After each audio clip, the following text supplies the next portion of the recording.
स्वागत है आप सभी का भूमिका चौहान चैनल पर। कैसे हैं सभी बच्चे? आज की क्लास आपकी होने वाली अनसीन पैसेज के ऊपर। क्या क्या चीजें अनसीन पैसेज में आपको ध्यान रखनी है अपने एग्जाम्स के दौरान, क्योंकि पेपर छूट जाता है अनसीन पैसेज की वजह से, बहुत सी बार समझ में नहीं आता है अनसीन पैसेज की वजह से। तो अगर कोई भी दिक्कत, कोई भी प्रॉब्लम आप फेस करते हो अनसीन पैसेज में, आज की इस क्लास के बाद आप नहीं करोगे। क्या लिखना है, कैसे लिखना है, कितना लिखना है, कॉपी पेस्ट करना है या नहीं करना है, कब अटेम्प्ट करना है, ऐसे सारे क्वेश्चंस के जवाब आज की इस क्लास में मिल जाएंगे।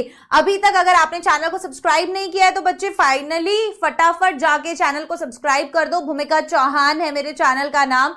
सारी वीडियोस आपको यहां पर मिल जाती हैं प्रॉपर। आपको हर एक चीज का सॉल्यूशन मेरे इस चैनल पर मिल जाएगा। Class 10th, class 12th, class 11th सभी बच्चों के लिए proper grammar, literature, reading, writing section सब प्रैक्टिस करवाया जा रहा है। अब प्लेलिस्ट भी बनाई हुई है और शाम को 5 बजे हमारी लाइव क्लास होती है daily. Monday, Tuesday, Wednesday, Thursday, कभी भी शाम को 5 बजे आप देखोगे, आपको लाइव क्लास वहां पर मिलेगी।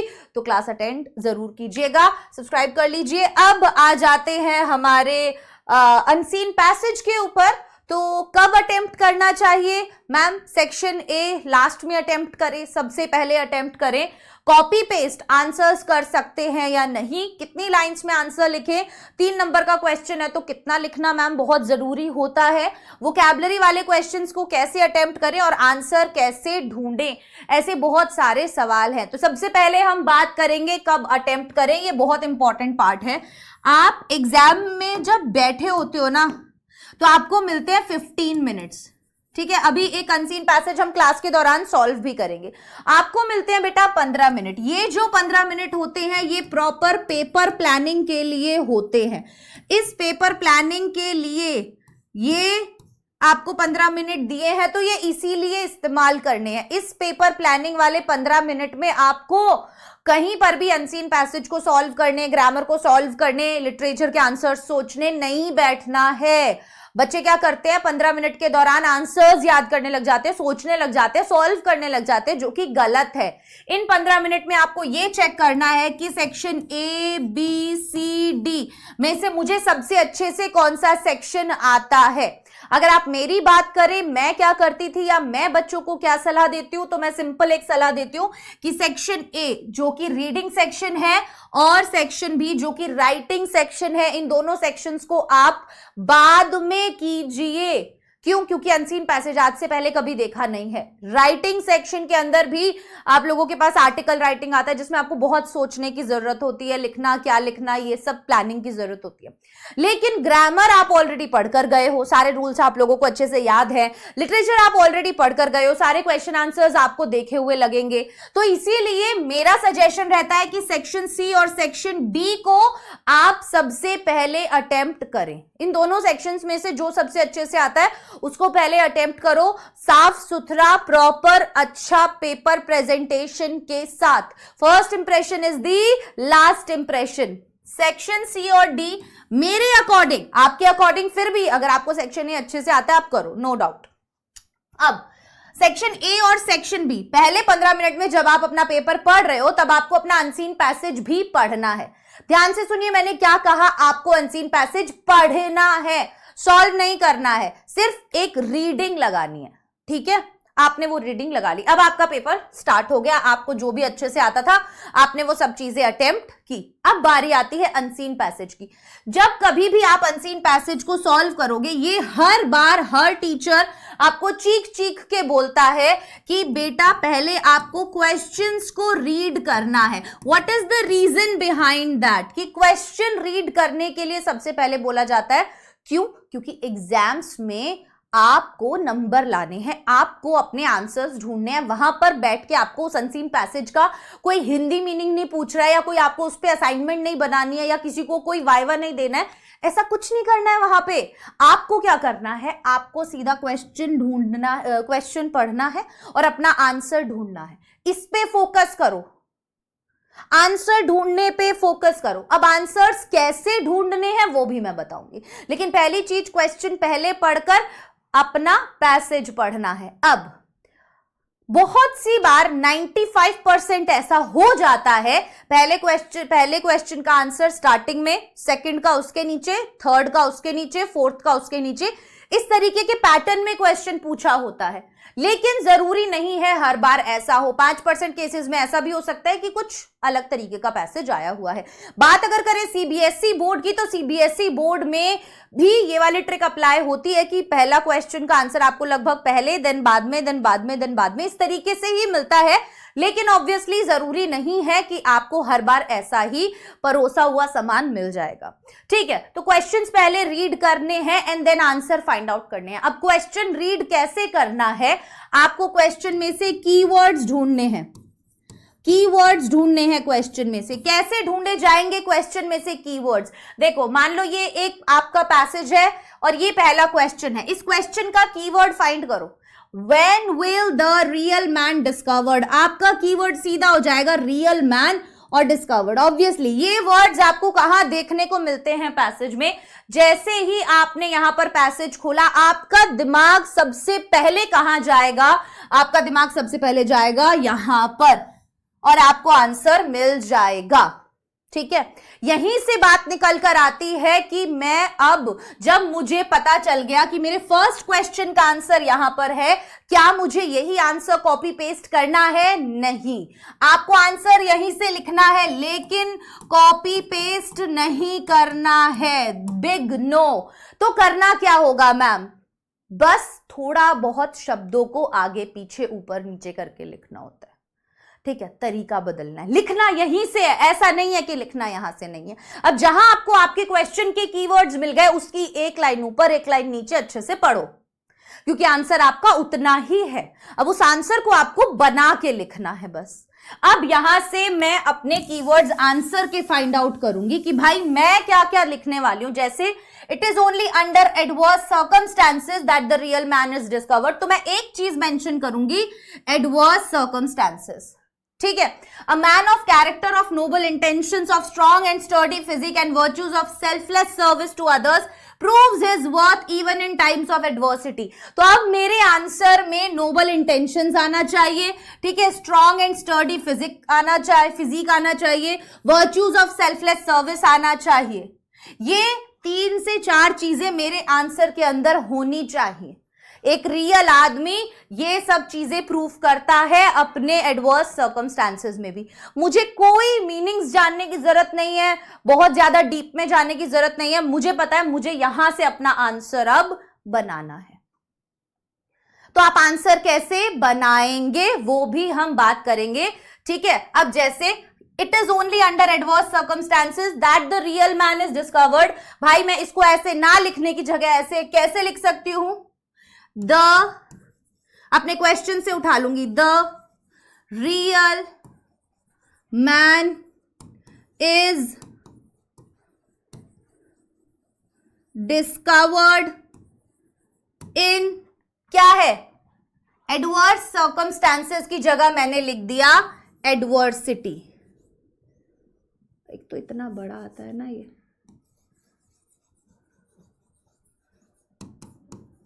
क्या यहां तक किसी को कोई प्रॉब्लम हुई?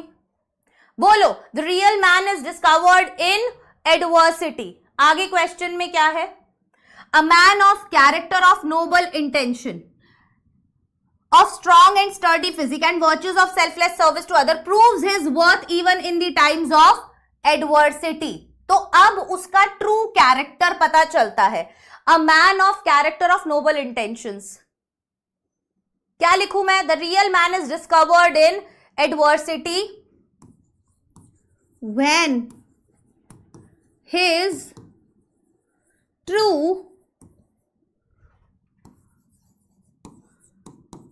कैरेक्टर, बोलो, नोबल। अब यहां पर मैंने कुछ नहीं किया है, मैन ऑफ कैरेक्टर को मैंने ट्रू कैरेक्टर लिख दिया है। ठीक है, नोबल इंटेंशंस एंड यहां पर हम स्ट्रॉन्ग एंड स्टर्डी फिजिक के लिए हम यूज कर लेंगे and virtues of selfless service के लिए हम यूज कर लेंगे noble intentions and strong will लिख देते हैं, स्ट्रॉन्ग विल आर क्या हो जाएगा, रिवील्ड दिखा हुआ था ना, आई बात समझ में, एज ही फेसेस चैलेंजेस। अब मैंने कुछ भी नहीं किया है, ठीक है, मैंने सिर्फ एडवर्सिटी को, या मैं बोलूं टाइम्स ऑफ एडवर्सिटी को यहां पर लिखा है फेसेस चैलेंजेस, ठीक है, with determination and selfless service. आई बात समझ में, क्या है, वही चीजें मैंने लिखी है। The real man is discovered in adversity when his true character, noble intentions and strong will are revealed as he faces challenges with determination and selfless service. सारे कीवर्ड्स वही हैं, वही नोबल इंटेंशन, वही सेल्फलेस सर्विस, वही determination, वही strong will, सब कुछ यहां से उठाया है। बस मैंने अपने आंसर को थोड़ा सा, जैसे ही faces the adversity with his strong will and determination, if he has a will to do a thing, nothing can stand in his way. Same चीज मैंने लिखी है, पर मेरे पास ये है आंसर के अंदर थोड़े से चेंजेस हैं। आ गई बात समझ में, आ गई बात समझ में। तो दूसरा मैंने आपको बोला था कीवर्ड्स सबसे ज्यादा इंपॉर्टेंट है। क्वेश्चन में भी कीवर्ड फाइंड करो, उसके बाद जब अपना आंसर फाइंड आउट कर रहे हो उसमें भी कीवर्ड्स देखो, वो कीवर्ड्स आपके आंसर में होने चाहिए। थोड़ा बहुत आगे पीछे ऊपर नीचे वर्ड्स को चेंज करके आपको चीजें लिखनी होती हैं। जैसे एडवर्सिटी को हमने चैलेंजेस लिख दिया, इस तरीके से थोड़े बहुत चेंजेस जो हैं वो आपको करने होते हैं। अब 15 मिनट से ज्यादा का टाइम आप नहीं लगाएंगे, स्पेशली मैं यूपी बोर्ड के बच्चों के लिए बोल रही हूँ, क्योंकि आप लोगों का अनसीन पैसेज इतना सा ही आता है, बहुत छोटा सा अनसीन पैसेज आता है, इसीलिए आप लोग 15 मिनट से ज्यादा इसमें बर्बाद नहीं करेंगे। घर पर भी जब आप प्रैक्टिस करोगे तो नॉट मोर देन 15 मिनट्स आपको एक अनसीन पैसेज सॉल्व करने में लगना चाहिए, ठीक है, आंसर राइटिंग के साथ।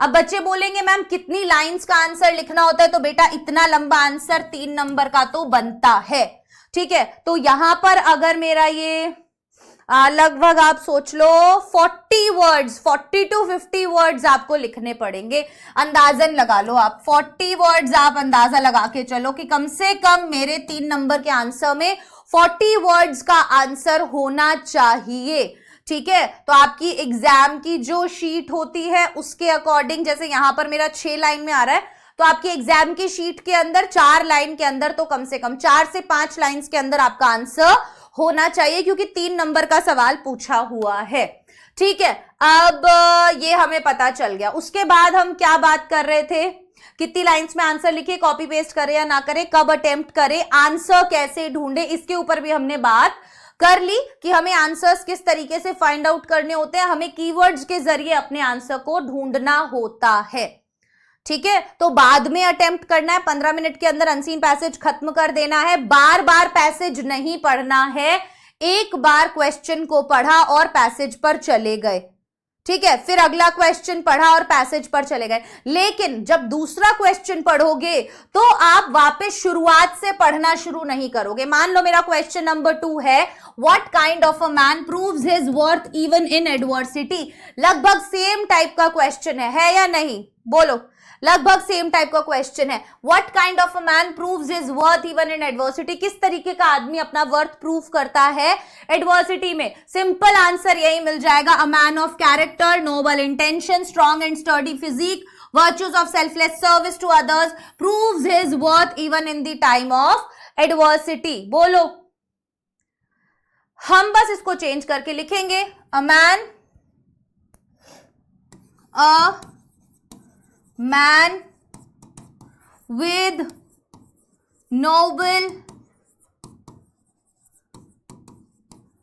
intentions, a man of character की जगह हमने लिख दिया कॉमा लगा के स्ट्रॉन्ग कैरेक्टर। इस तरीके के चेंजेस आपको करने हैं, स्ट्रॉन्ग कैरेक्टर, उसके बाद मैंने लिखा strong character, sturdy physique and virtues of selfless service to others.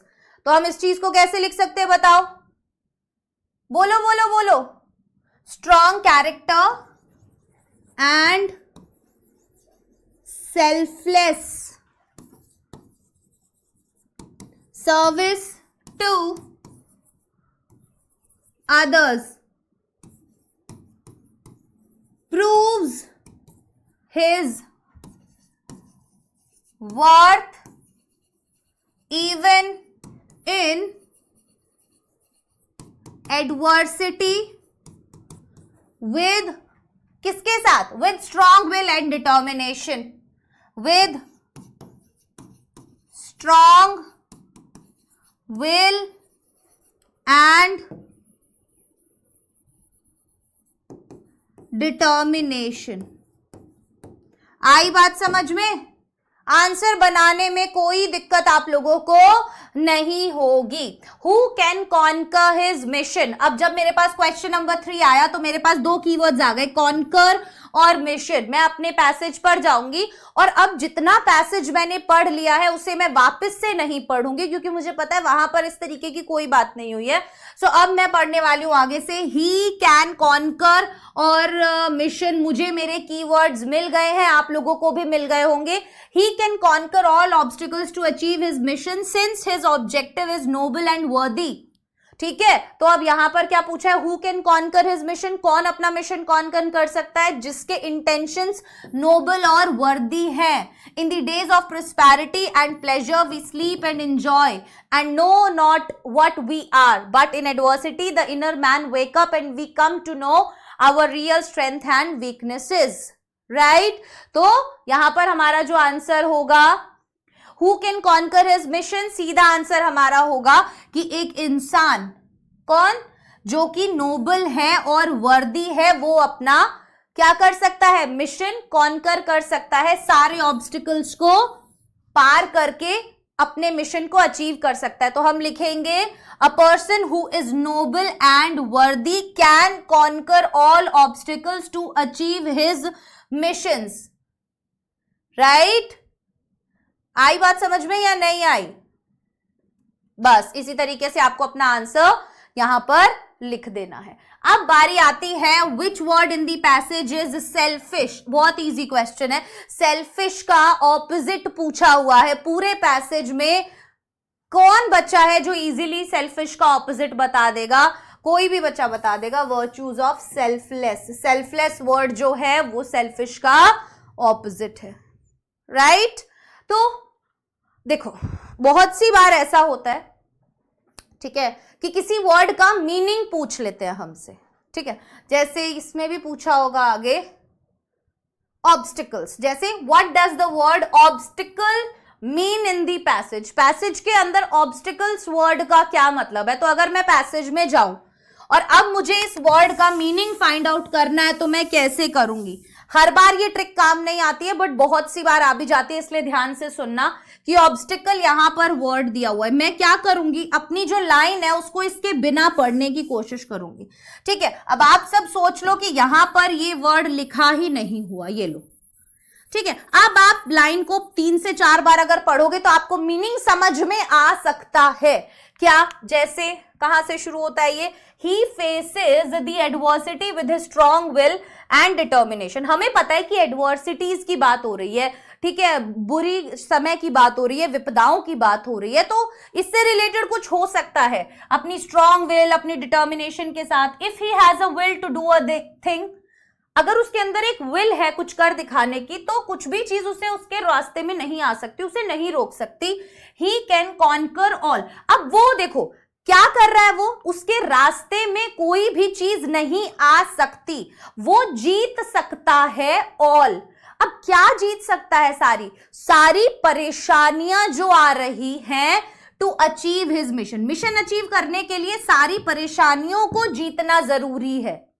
Right, इस तरीके से आप थोड़ा सा अपना दिमाग का यूज करके उस वर्ड का मीनिंग फाइंड आउट कर सकते हो। बस ये देखो कि इस वर्ड के बिना उस सेंटेंस का क्या मीनिंग निकल रहा है, एंड देन उस वर्ड को पुट करो और फिर सोचो कि क्या ये ही वो सेंटेंस कहना चाहता है। इजीली आपको आंसर मिल जाएगा। मैं तो ऐसे ही किया करती थी, जब कोई इस तरीके का मेरे पास वो आ जाया करता था, क्या बोलते हैं, क्वेश्चन जो मुझे नहीं आता होता था, तो मैं यही ट्रिक अपनाती थी।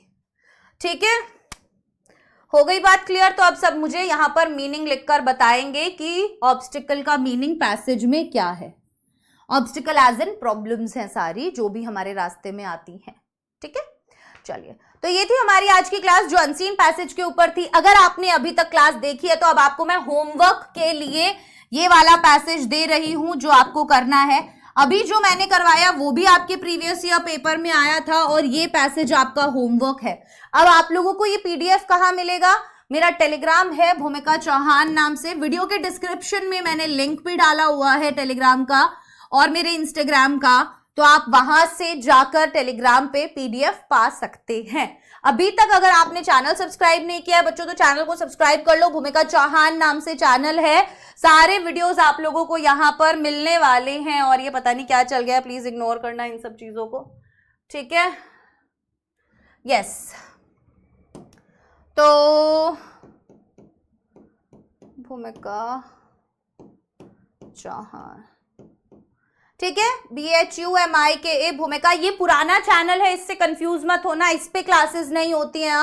अब मेरा नया चैनल है जिस पर क्लासेस होती हैं, वो है ये वाला। तो इस तरीके का चैनल आपको दिखेगा, सब्सक्राइब कर दो फटाफट से। सारी लाइव क्लासेस आपको यहाँ पर मिलती है शाम 5 बजे। Bye bye everyone, take care, all the best.